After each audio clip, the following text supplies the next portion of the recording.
Hi, everyone. My name is Joline Price. I'm an attorney, supervising attorney in the energy unit at Community Legal Services. I'm here with my colleague. Hi, I'm Josie Pickens. I'm also a supervising attorney at Community Legal Services and a co-director in our energy unit. The energy unit advocates for affordable energy and water bills for low-income consumers in Philadelphia, and we do that through direct representation, policy advocacy, and community education and community engagement. Yeah, and we're here to talk about through the intersection of our work on affordability and keeping households connected to critical utility service with the idea of a clean energy transition, a transition to a renewable future. And so, I'm hoping Josie can start us off by talking a little bit about how we're navigating this intersection between economic and climate justice. Sure, we've been focused on community outreach, connecting to organizations and individuals who are active in the climate space, really beginning a process of dialogue, listening, making known the work we're doing on energy affordability and what we're calling uniting the fight for economic justice and climate justice. We've been upping our voice on our social media and have created a blog post around the intersection of these issues and a video that's gotten some good traction on social media. So we are actively creating more presence in this space. And we're thinking about the just transition to a clean energy future. And Joline, I was hoping you could talk about what that looks like.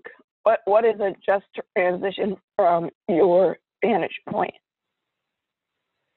Yeah, I think a critical piece of a just transition is to keep affordability and access to utility services in the forefront. That it's important as we do these necessary changes into our economy and our infrastructure to move towards using more renewables and to greener futures, is that we make sure that as we do that, all households, including low-income households, are able to connect to and afford utility service and continue to live in their houses. As we think about affordability and sort of the impacts of the intersections with clean energy, I think a good example is as we think about moving away from gas and the push towards electrification instead of gas for things like heating. It's important that we remember that if only higher income households, only those who can actually afford to switch from gas to electric or to electrify their houses, do that, and those who can't afford that or aren't able to make the transition remain on the gas system, there'll be fewer households and fewer ratepayers to bear the costs of running that system. And so that'll just naturally increase costs for those households that remain on the gas system and in a way that will be unsustainable for those households. And that's why we really our focus is often on ensuring that bills remain affordable and that to the extent that there are programs at the utilities and elsewhere to help consumers afford their bills, that they are accessible to all low-income households and all households that need them. So think as we think about that these two sort of this concept of moving to a greener economy, that we have to focus on affordability of bills as part of it. And so we wanted to talk a little bit about what that means. What is affordability of bills? What are the policy issues at play here? So I don't know, Josie, if you want to talk a little bit about what do we mean when we say affordable bill? Sure. We're often talking about what's called the energy burden, and that is the total percentage of household income that's spent on electric and home heating costs. And the experts have, for some time, recommended a 6% combined energy burden for low-income households. And at CLS, we've advocated for that to be the target in Pennsylvania. Under our state utility commission's guidance for the CAP programs in the state, the customer assistance programs, previously those programs could have energy burdens that were up to 17% of household income. So we've been advocating for years to lower that energy burden, and we have succeeded, along with other stakeholders and consumer advocates, at getting the commission to lower the energy burdens for CAP customers. And now customers with 0 to 50% household income, under the new guidelines, the maximum energy burden will be 6%. And then customers above 50%, the maximum combined energy burden will be 10%. So this is a big shift in policy in Pennsylvania. It's very good news, we hope. We will now be dealing with the challenges related to implementation and getting the utilities to adopt the new energy burdens and begin to lower the bills and the energy burdens for CAP customers. The affordability is a key piece of our advocacy. And Joline, will you say a little bit about energy insecurity and the consequences of unaffordable bills? Yeah, sure. I think so. Josie and I both, part of our work is systemic. It's policy advocacy. It's community education, like we're doing here. But a big part of our work is also working with individual clients and customers who come to CLS and almost uniformly are concerned about their bills, their electric, their gas, their water bills, and being unable to afford them, and what that means and how that impacts them. And as Josie mentioned, there's a concept of energy insecurity, and I want to just give a quick shout out to a professor at Columbia University named Diana Hernandez, who has done a lot of qualitative work on and scholarship on defining energy insecurity and what does it mean for low-income customers and households to be energy insecure. I think as we see in our work too, it impacts in several different ways. I think the first is sort of an economic impact of just, which bills do I pay? If I can't afford to pay all of my bills, which ones am I going to, which ones do I pay first? Do I pay for my rent? Do I pay for my electric? Do I pay for my food? Do I pay for my medicine? Do I pay for my internet because my kid needs to virtually learn now in this COVID time? And then there's sort of the impacts that are more like physical and behavioral in terms of, if my energy bill is going to be too high, if I can't afford my energy bill, what actions am I going to take that might detrimentally impact my health, right? Am I going to turn down my, not use my air conditioner in the summer, or turn down my heater in the winter to a place where I'm cold in my house because I'm afraid of being shut off entirely? And a lot of this is driven by a fear of shut off and losing those utility services that make our homes livable places and places that we can sort of live through heat and high temperatures and cold temperatures. And so I think that's the sort of driver of why affordability is so important and why people need to be able to afford their bills, is because we want people to be able to live in their houses and to survive. I think if your house is, you don't have heat or you don't have cooling in the summer, that puts you, there are health risks associated with that.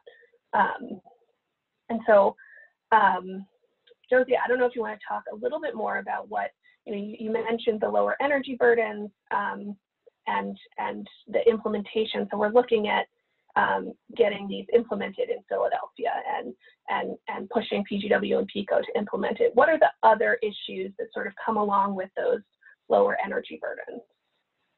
Sure. We're trying to get these utilities locally to implement the new cap energy burdens. And we have advocated for a customer assistance program design that is a PIP, a percentage of income program design, where the consumer is being billed an amount that is based on their income. It is not a bill discount, but it's a fixed maximum based on the household income. And we have a PIP program at PGW. PGW has proposed to implement the new energy burdens through a pilot program.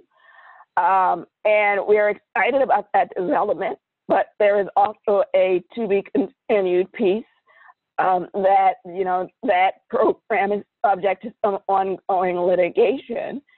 And we also have been working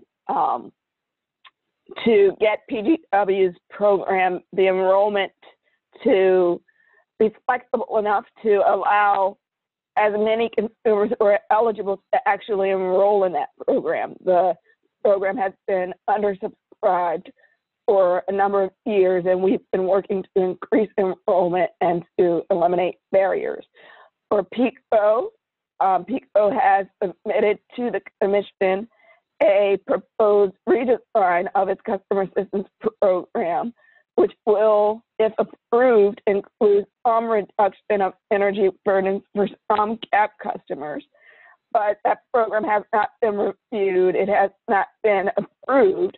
So for now, PECO's program continues to be based on the customer's usage and does not target the new affordable energy burdens. And again, as with PGW, this issue is the subject of ongoing litigation. So there's some promising developments, but also a lot more work that needs to happen to get Philadelphia energy consumers to affordable bills. And Josie, I realized as I was talking about sort of the consequences of unaffordable bills that you might be able to talk a little bit more about some of the legal issues that are involved and the sort of what sort of other issues can come up if folks are facing shutoff or get terminated. Sure. The energy insecurity and the out of control energy cost can also lead to housing instability. And one way we see that is directly people are unable to occupy their homes when they are unable to maintain a utility service, and they are unable to shelter in place or to reside in their homes. But there's also a legal risk when, for example, as a renter, you have as a condition of your lease that you will maintain utility service. So if you're shut off, you can technically be in violation of your lease, and that can be a breach of your lease, which can subject you to an eviction complaint. If you are the parent of minor children, the inability to maintain service can lead to child welfare intervention and the removal of children from homes. So the legal consequences can be quite severe, and punitive, and it's more than simply an issue of do people have access to affordable bills. For many people, it's a question of whether they'll be able to stay in their homes and stay united as a family. I think that's, that's an important layer to this too, and wanted to make sure that we addressed it as well. I think one of the things, as Josie was talking about the idea of a percentage of income program, and one of the reasons that we really push hard for this percentage of income programs, and I think it's particularly important in the context of climate, the climate crisis and climate justice work, is because it as costs increase for all sorts of reasons, including because of transitions to a greener infrastructure, we want to be able to insulate those households from those increasing costs, because they're the ones who won't be able to afford it, and want to keep them. It's important as we make this transition that's so important for our future that we ensure that folks are able to live their lives now. And I think so the reason that we address these affordability issues and that we're so passionate about them is because kind of the general framework is that costs that are incurred by utilities end up being passed on to ratepayers. And so, I think there are other alternatives out there, and there's, I think there are a lot of people thinking creatively about what are the other alternatives. Is there shareholder investment from utilities that can offset the costs that are passed on to ratepayers? Are there other ways to do these things, to make these transitions that don't put the burden on ratepayers, and particularly don't put the burden on low-income ratepayers? One of the other things I just wanted to mention, because I think it's an important piece of our advocacy, and it's addresses some of the climate issues as well, is that on the other side of the affordability is important, and in particularly because with the housing stock that we have in Philadelphia, there's a lot of really poor housing stock, people who just have high usage with their electricity and their gas, because they just can't, their houses are drafty, or they have issues with circulation, or there's just issues with their physical house structure.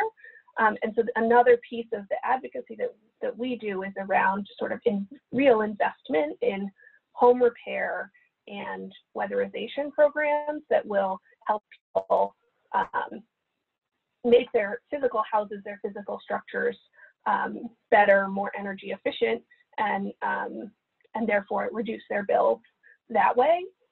But we think that it's a both-and situation, that we have to address the home repair and the weatherization issues, and then on the other side of the coin, that we still need to address the affordability issue, because you're never, it's going to take time and effort and energy if we even get to a place where we can address every single house in the city.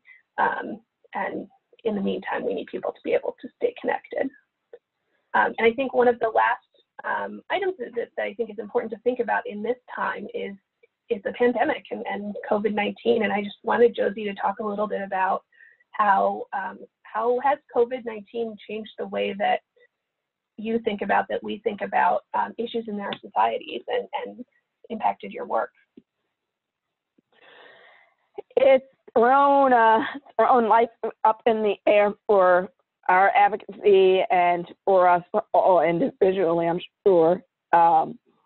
What we've been focusing on over the past few months, and particularly the past 2 or 3, has been preserving the moratorium on shutoffs for consumers, but particularly for low-income energy consumers. And so that involves advocacy at the Commission to keep the existing moratorium in place, and working with the community and organizations to make a case for why we need this protection to stay, to remain throughout the duration of the pandemic. And we are waiting any day now to hear what's going to happen with that moratorium, and hopeful that it remains in place.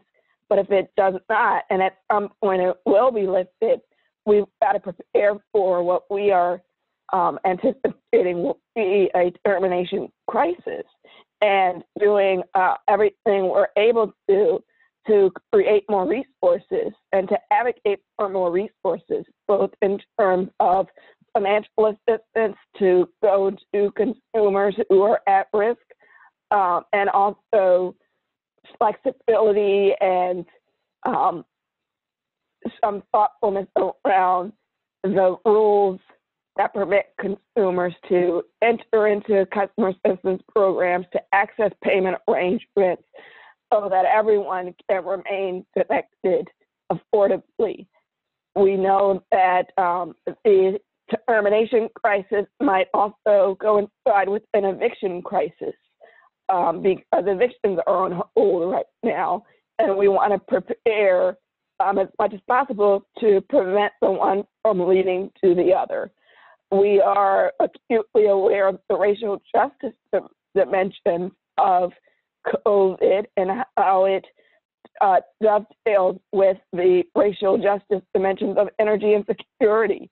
We know that many households who are energy insecure are Black and Latinx, and we know that in Philadelphia, those communities are dealing with the harshest effects of the pandemic. And so we're mindful of our need to do more targeted advocacy in those communities. We are thinking about resources and being sure that as we advocate for resources, we're mindful of the other concerns in the community, in the climate justice community, and there's a lot of need.